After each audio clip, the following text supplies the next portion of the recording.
Allez, place maintenant à notre page culture, comme tous les vendredis. Catherine Bouvet est avec nous ce soir. Bonsoir. Bonsoir, bonsoir Marie-Pierre. Cette semaine, on s'intéresse au monde des enfants et aux traditions de Noël.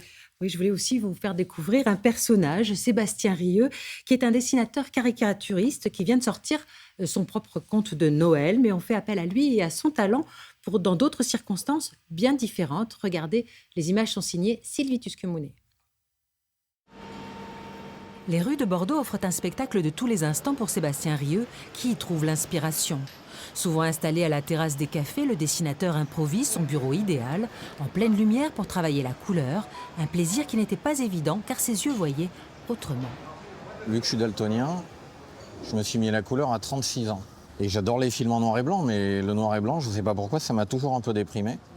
Il cite autant Moebius que Van Gogh dans sa formation aux couleurs, mais côté BD, son maître, c'est assurément Cabu.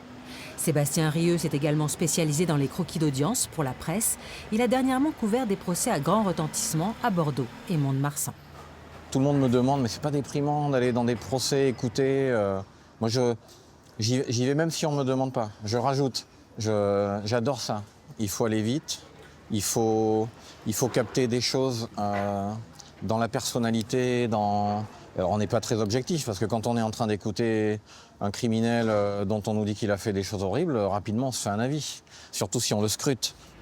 S'il traque l'expression, voire l'âme humaine dans les prétoires, il jubile aussi de capter les attitudes des passants, surtout les enfants.